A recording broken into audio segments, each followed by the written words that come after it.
This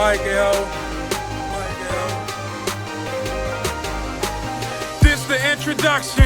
Yep, I'm introducing me. 6 feet, 300 pounds, known to rock the newest sneaks. Coolin', never foolin', rockin' G-Shocks like it's jewelry. Counting mad currency, flowing better than fluently. A man told me my years ain't match my wisdom, I can't. It's your boy, the beautiful black man Brimezus, is back in here with another YouTube video on why you should remain a virgin if you are a virgin, and or why you should save yourself till marriage. But before I get into this video, guys, don't forget to like this video. Don't forget to comment below, guys, on your views on staying and maintaining your virginity and saving yourself till marriage. Don't forget to cop some King Kamara Brimezus t-shirts off my website. The links will be in the description box below. And most importantly, guys, please subscribe to my YouTube channel so I can continue to give you guys content every single day. So without further ado, let's get into the video. So what inspired this video is two things. One, well, kind of three things, but one, I have a son that I hope is raised in the religious way, patterned after me. Two, I also managed to save myself till marriage, growing up till I was like 25 years old. And I did so to hopefully set an example for my younger brothers and sisters. I didn't do a good job, but I did it for that reason. And also because one day I want to have children, I want to help pass down those religious values down to my children. And three, due to my other videos I posted on YouTube, like, how to categorize your women, how to, the kind of women to avoid, and all the other red pill-ish content I post on my YouTube channel. People ask me questions like, yo, Brimo, how do you remain virgin or save yourself till marriage? Well, I'm here to answer that question for you guys. So, guys, this applies to women as well. This will benefit you guys as well. I'm gonna get into that, but speaking to the man here directly, guys, most of you guys watching this video are obviously gonna be virgin.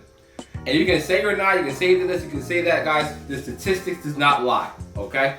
So, one of the things I'm a little salty about, not against my fellow male compatriots, but growing up in high school, I was religious, and I was a virgin by choice. I had religious values, and I wanted to remain virgin because, like, I believe in God, I'm Muslim, I was conditioned to believe certain things, and, I really appreciate those kind of things. And I remember back in school, because it's high school, people are going to be savage. I got made fun of for that reason, which is fine. That's all good. I'm not mad about that. Like, it is what it is. Kids are going to be kids. But as I grew older, what I began to understand, like, all those people who were making fun of me for being a virgin, the men, they were virgins too. And they were lying. So, like, they allowed me to believe that it was like an even playing field between men and women here to, like, to link up, pair up, have sex, whatever the case may be. And that was a complete lie. I was actively trying to avoid being in the sexual marketplace, so I didn't know any better. I was doing my best to avoid it because, again, I was a virgin by choice. I didn't know the actual struggles of losing your virginity, how it really was. Yeah, most of my friends in high school, like, they were lying, exaggerating this, that, and the other thing. And like, yeah, I do know guys who legitimately did lose their virginity and had girlfriends and whatnot.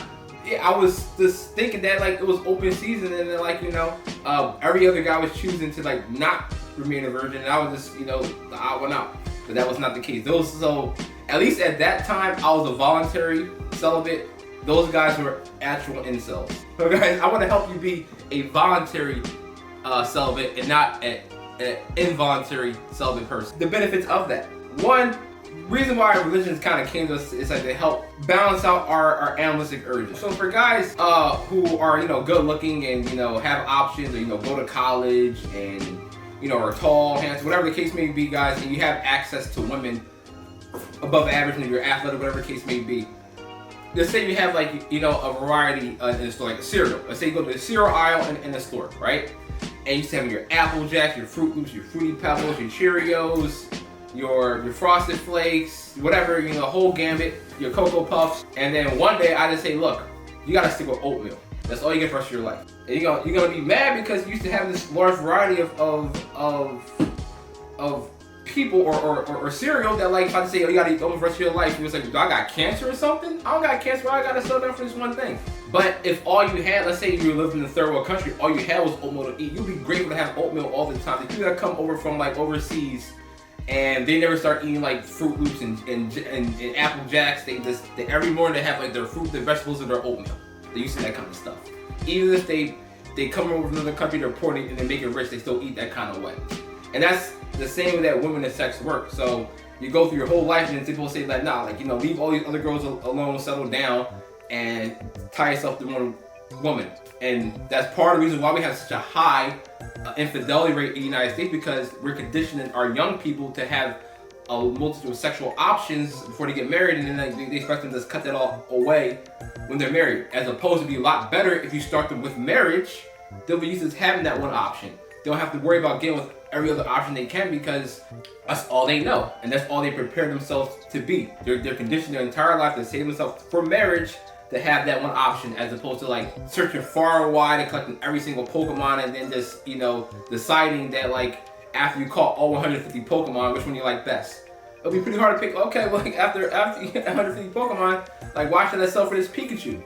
And then on top of that, guys, men, you know, reach their prime late in their 40s, their 50s, and 60s. Men, if they take care of themselves, get more handsome as they age. Women, after the age 28, they go like pretty much downhill, or 35 pretty rapidly. Even if they age well in their 40s, there's no 40-year-old that's hotter than a 21-year-old. It just doesn't happen.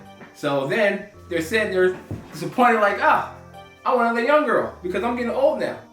So also for you women, it's just so that you don't, remember, women's value comes from being preserved, okay? When men aren't attracted to the kind of money you make, they ain't attracted to the kind of job you have, really. They ain't attracted to the kind of car you drive. You never see guys saying, oh my God, bro, you see the kind of car she drives? Like, oh my God, that could be my wife, you know? I mean, there's some car enthusiastic people that will say that, but by and large, they're not saying like, oh my God, like, you know, like her shoes, like her job just like, you know, gave me the most aroused response imaginable. No, that's not how guys work. Guys care if they're young, if they're fit, if they're thin, if they got, you know, the certain things in areas, you know, guys know what I'm talking about. I need to really explain that. Girls, they want you to be preserved. The more preserved you have, the better you are. Cause it's like this. Women, you're a lock. A lock that can be unlocked by any key is a useless lock. But a key that can open up any lock is a master key. It's different. So a woman is born with value, right? A 15-year-old boy pretty much has no value, has nothing to offer to the world, okay? But these men, these boys, they're not the ones being kidnapped and sex trafficked, or the case may be. Women, even from a young age, have value to men. You don't hear no, like, 200 boys in Africa got kidnapped. No, they're kidnapping the women. When the Titanic sinks, they're not saying, you know, boys and men first. They're saying women and children first. They're the more valuable people to reproduction. If you have a tribe of 1,000 men and 1,000 women, hypothetically, because that's not how it works, but just for the sake of math here, if you send 1,000 men out to go fight a war and 2 men come back, they can repopulate that entire village in a year or 2 at most. The entire village of 1,000 women, 2 men, 1 man can do that actually. In the same amount of time, 1 or 2 years, you repopulate the entire village literally. But if 1,000 men go fight a war and 2 will come back to 1,000 men, that whole society is gonna die off of the men right then and there. They cannot replicate that in enough time. It's impossible because women can only get pregnant once a year. That's also other reasons why I mentioned where like, okay, men can be sexually non-exclusive, but women have to, because look, you women can only get pregnant about once a year, and that baby's gonna put wear and tear on your body. They say if there's 1 man and 10 women on an island, all those men are gonna kill each other to get the woman in her prime, because no man there in that island is gonna want to get seconds for that woman. And these are facts. So this is why you want to preserve yourself to marry, because if you've been on these streets like that as a woman, no man's gonna say, well, she has some experience in bed. Guys, experience in bed never held any relationship together in the history of the world, ever. Ever.